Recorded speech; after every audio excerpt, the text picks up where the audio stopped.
বন্ধুরা সবাইকে আসসালামু আলাইকুম। আর একটি নতুন ভিডিওতে আপনাদেরকে স্বাগতম। তো আজকে আলোচনার বিষয় হচ্ছে আপনি কোনটা পালন করবেন, কোনটাতে লাভ বেশি, ষাঁড়ে লাভ বেশি না গাভীতে লাভ বেশি, এই বিষয়ে আমরা বিস্তারিত আলোচনা করব আর কি। আশা করি আমার ভিডিওটা থেকে আপনি ভালো একটা ধারণা পাবেন যে আপনি আসলে কি পালন করলে আপনার হবে বা মানে পালন করাটা উচিত হবে। তো বন্ধু, আপনি যদি আমার চ্যানেলে নতুন হয়ে থাকেন তাহলে অবশ্যই চ্যানেলটাকে সাবস্ক্রাইব করে পাশে থাকা বেল আইকনটি বাজিয়ে দিন। আর ভিডিওটি শেষ পর্যন্ত দেখে যদি আপনার ভালো লাগে তাহলে অবশ্যই একটা লাইক দিয়ে দিবেন।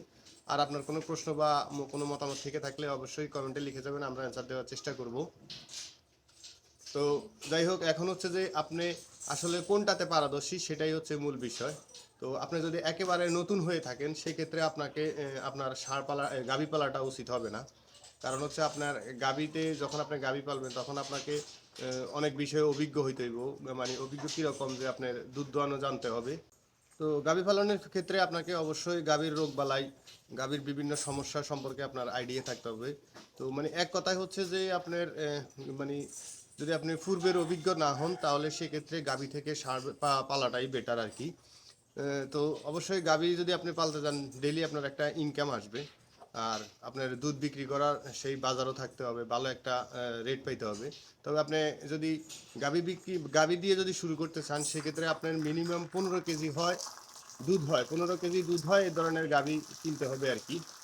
তো গাভী কিভাবে কিনবেন, কি দেখে গাভী কিনলে দুধ বেশি হতে পারে সে বিষয়ে আমরা একটা ভিডিও অতি শীঘ্রই বানাবো। তো এবার ষাঁড়ের বিষয়টা আসি। ষাঁড়টা হচ্ছে যে আপনি একটা মানে আইডিয়া রাখতে হবে যে আপনি 1 লাখ 1,10,000 ভিতরে ষাঁড়টা কিনতে হবে। আর মিনিমাম 6 মাস বা 5 মাস আপনি এটাকে পালতে হবে। তো একটা ষাঁড়ের পিছনে যদি আপনি একেবারে অন্তত যদি প্রচুর পরিমাণে ঘাস খাওয়ানোর পরও যদি পালতে যান সেক্ষেত্রে আপনার অন্তত একটা ষাঁড়ের পিছনে মাসে 5,000 টাকা আপনার খরচ হবে। মানে একবারে যদি আপনার দানাদার খাবার কম খাইয়ে বা অতিরিক্ত মানে খুব বেশি ঘাস খাওয়ানো যায় সেক্ষেত্রে 5,000 টাকা লাগতে পারে বা এর বেশিও হইতে পারে। তো 5,000 টাকা করে যদি হয় একটা ষাঁড়ের পিছনে আপনার যদি 5 মাস পালেন, 5 × 5 = 25,000। বা অনেক অসুখ বিসুখ নিয়ে ধরেন আরও 5,000 টাকা, প্রায় 30,000 টাকা আপনার এক্সট্রা পুঁজি আপনার হাতে রাখতে হবে। কারণ ওই ষাঁড়টা আপনাকে প্রত্যেক দিন কোনো ইনকাম দিবে না। কারণ ষাঁড় আপনি পালার পরে যদি ষাঁড়টা আপনার মোটা তাজা হওয়ার পরে যখন আপনি 5 মাস পরে বা 6 মাস পরে বিক্রি করবেন তখন আপনার লভ্যাংশটা আসবে।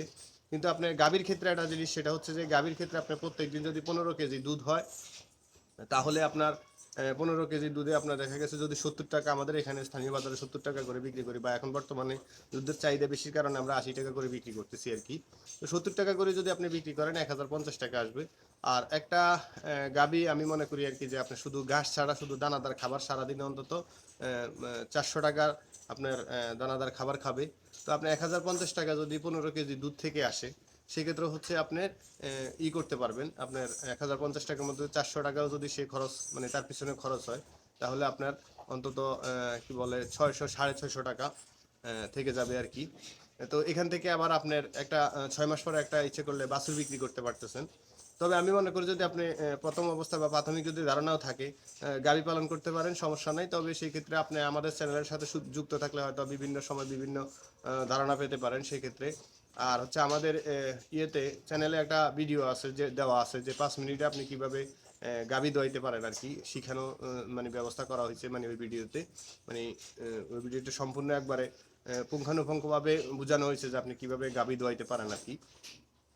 তো এই ভিডিওটা দেখে আসতে পারেন, দেখে আসলে হয়তো বা আপনি একটা ভালো ধারণা পাবেন কীভাবে আপনি গাভী দোয়াবেন।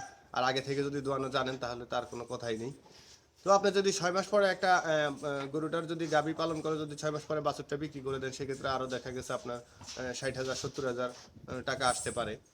আর গাভীর ষাঁড়ের ক্ষেত্রে হচ্ছে যে আপনি দেখা গেছে 5 মাস পরে বিক্রি করলেন, এবার আপনার দেখা গেছে 30,000 35,000 টাকা বা 40,000 টাকা যদি যেই খরচ হয়, এরপরে দেখা গেছে আপনার 1,050 টাকা বা 40,000 টাকা এরকম থাকতে পারে। কিছু কিছু ক্ষেত্রে যাই দেখা গেছে আরও বেশিও থাকতে পারে।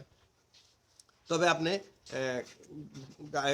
ষাঁড় যখন কিনবেন তখন আপনি মানে এরকম ষাঁড় কিনতে মানে কীরকম ষাঁড় কিনে আপনি মোটা তাজা করবেন এই বিষয়েও আমাদের চ্যানেলে একটা ভিডিও আছে, ওইটাও আপনি দেখে আসতে পারেন। তাহলে আশা করি যে আপনার ভালো একটা ধারণা হয়ে যাবে।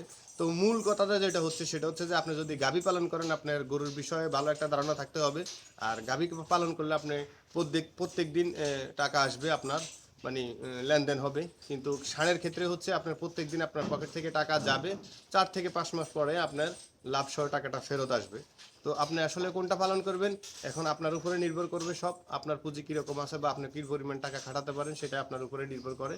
তো আশা করি আমার ভিডিওটি শুরু থেকে শেষ পর্যন্ত দেখে ভালো একটা ধারণা পাইছেন আসলে আপনি কী দিয়ে শুরু করতে পারেন। তবে মানে আমার একটা ধারণা মানে যেটা একবারে নতুন যদি আপনি হয়ে থাকেন সেক্ষেত্রে আপনি আপাতত দেখে গেছে 2টা 3টা 4টা এরকম ষাঁড় কিনে করেন, শুরু করেন না। আস্তে আস্তে গরুর বিষয়ে আপনার যখন ধারণা হয়ে যাবে, এই বেচটা ধরেন 5 মাস এটা পালন করলেন, যেহেতু সামনে কোরবান, 5 মাস পরে কোরবানিতে আপনার সবগুলো গরু বিক্রি করে দিয়ে ষাঁড় গরুগুলো কোরবানিতে বিক্রি করে দিয়ে এরপরে আপনি গাভী দিয়ে শুরু করতে পারেন। তাহলে আপনার গরুর বিষয়ে, গরুর চিকিৎসা সম্পর্কে, গরুর চলাফেরা বা গরুর এই সম্পর্কে ভালো একটা আইডিয়া হয়ে যাবে।